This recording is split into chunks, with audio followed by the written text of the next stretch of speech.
Today, we are going to make some grass. No, I'm not in Colorado, so it's not going to be that kind of grass. It's our techniques that are so simple and sensible, your models will practically build themselves.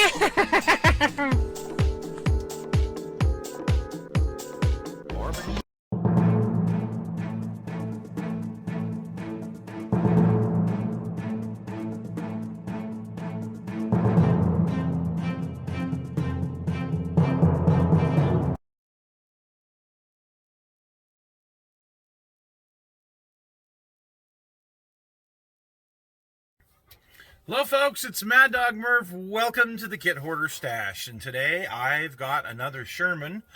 Of course I got pretty much every Sherman known to man, but maybe not. But today we're going to take a look at an old vintage kit. So this is the M4A3 Sherman, kit number 35122A. Now this box art was originally released in 1981. And then again in 1987, they added some additional parts to it, and I'm really not sure which one this is. So we're going to open it up and we're going to take a look.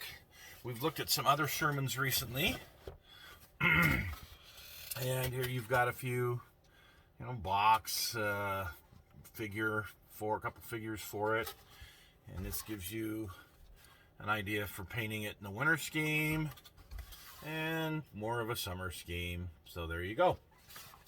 Let's take a look. I've actually built this kit, like most people, a few times. First out of the gate, so this one was started, and that's why I got such a great deal on it. I think I paid a grand total of like $7 for this kit. And here's what was started: is somebody put the spring-loaded loader's hatch in it, and that made it started and completely took the value out of it. The turret came off the sprue here. So this is sprue C, and you can see that it's got most of your parts for your turret, including a one-piece barrel, with the tip of the barrel being right here. And my experience is it fits okay. Okay. So anyway, this is pretty much your turret parts, and the casting's good on this. You got a few casting numbers here that are really hard to see, and you've also got texture to the turret. So good job, Tamiya, on that. Here is sprue A. This is your wheels. Now this comes with the stamped steel. There's another one of these kits, a later incarnation, that actually comes with an option of different wheels that you can get. This one just has the one option, which is the stamped steel. There's a couple parts here missing, and what those are is the spare tracks. They're in here. So the spare tracks that go on the back end of it. But very simple to put together. There's some poly caps in here. There we go. There's a large set of poly caps and a small set for the rear idler and for the main sprocket. So those are in here.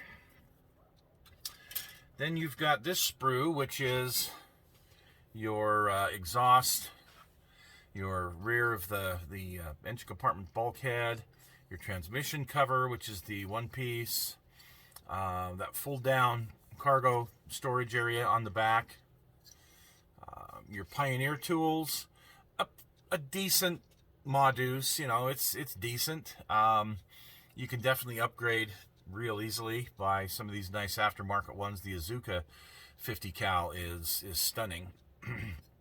Here's your exhaust, your guards for your lights and horn, some grab handles here, and the extra boxes that it comes with. Now, in one of the later reiterations of this kit, it actually has some really nice stenciling for those boxes, and we'll look at the decals here in a minute.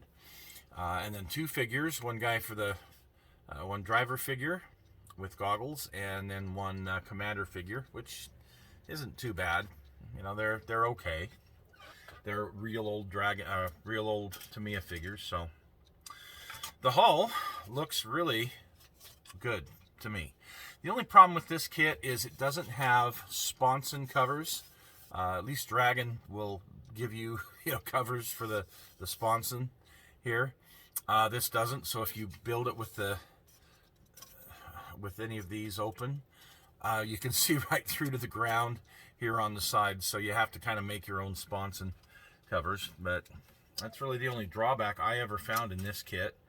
And here is the lower hull with some bolt detail. And I like the fact that these are molded in, unlike Dragon, that you have to glue these on, and I don't like that possibility for failure. Here you don't have that. So good job, Tamiya, with their engineering. This kit comes with the rubber band tracks with the, what do they call those, grousers? No, the duck bills on the side. And yeah, I like that. It was used in both the Pacific and the European theater. And I like their rubber band tracks. I don't have a problem with them, especially on the US, because they were tight. So for the most part. All right, so here's our destructions. I'll open this up.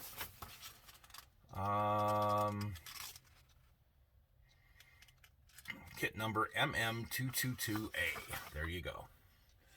But this is all in English. Excuse me. Right here. Talks about the talks a little bit about the tank.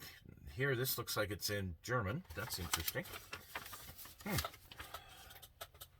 The assembly of the bogies, the wheels, the rear bulkhead, the lower hull, which seriously, this is about an hour operation. It doesn't take long to put this thing together, that part of it.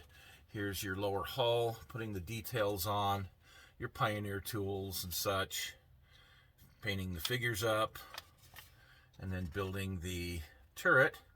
Now there is no gun breech in this, it's just the barrel. So if you have that open, if you have the top open, you really need a figure in there and you're not going to see a gun breech. So there's the details for the turret. And you've got a choice of cupolas. You can either do a split hatch cupola, which is the earlier style, or you can do the later style with the, I forget what that's called, but anyway.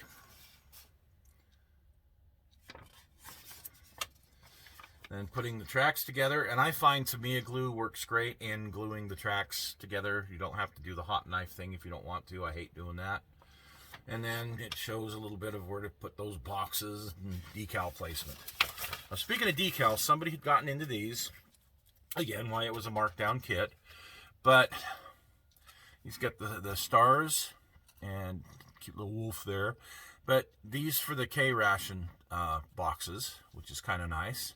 That you can actually paint those boxes up and put those on there. So it's missing a couple of stars. You know, big deal. It still has the number for the side. It still has the unit number. I mean, it has everything I would need. Just somebody took a couple of the decals for, you know, and it's got enough options. It's not a big deal. So for me, this will be a great little build. We'll get going on this. I actually picked up two of them. The other one had been started as well, pretty much the same, but it came with an extra turret, which was nice, and it also came with this extra old Tamiya turret, T23 with the 76 gun on it. I can tell it's the old turret looking at that. This is from way back when. I reviewed one of those kits last year. While this is one of those legendary kits that you can put a bottle of glue in the box, shake up the box, and it comes out a kit. I mean, it builds so quick and easy. However, there's some accuracy issues. So we're going to fix some of those, not all of them, but some of them. To start out, I'm going to use some Tamiya putty, and I'm going to make this little raised area on the right side of the forward part of the turret. Then we're going to add some texture to the turret. All right, we're going to just show you real quick how we texture. I'm using an old tester's brush so we don't ruin a good brush. And I'm just going to put some of this on here. And let it work its magic for a minute. Sorry.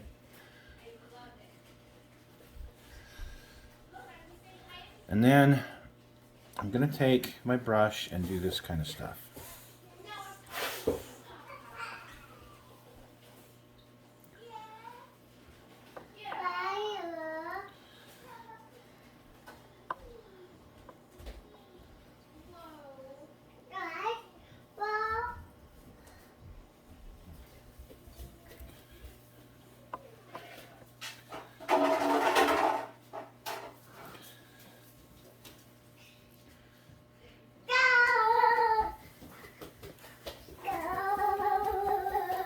Come back and do it again until because it'll flatten itself out. That's the one thing about this Tamiya glue, is even though I'm doing this, it will flatten itself out if I'm not careful. So we got to make it really goopy, really sticky. There, sorry, it's really hard to get this camera to focus on what I'm doing. And you can see that it's got some texture to it now. Over this one more time. And that's doing it with the Tamiya glue. You can see some of the results here. Sorry the video quality wasn't all that great. I'm obviously not in my studio. I'm downstairs at the desk doing this, and well, it's not perfect, but you kind of get the general idea. So you look at it here after this is dried, and it gives you a nice texture that is going to look very good once this thing is completed. Here is the bulge on the side. There's a little flat spot on that bulge, but I got it pretty much to the shape it's supposed to be. Now, one of the things I can do is I can texture the turret with, say, some Mr. Surfacer 500 or 1000, thinned down a little bit and stippled on. That's there on the right, and it works well.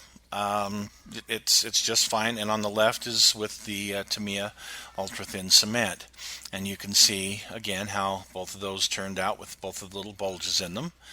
Either one works great. Now, one thing you do need to do is on this side of the split hatch, you do need to put a pad on there. That should be in that place. And here you can see the texture, how it turned out. Very, very good, I think. So another area that needs to be textured is here, this cast area around the hatches. That's a cast area, and it needs to be textured as well. Here I did it with the Tamiya glue, and here I did it with the Mr. Surfacer, so you can see the difference. I've got two kits, so what the heck, I got to do them both. Also, the transmission cover, as you can see here, I've done it with the Mr. Surfacer. See how the results are on that, and again, think it turns out just fine. Here is this area here that I have done with the Mr. Surfacer.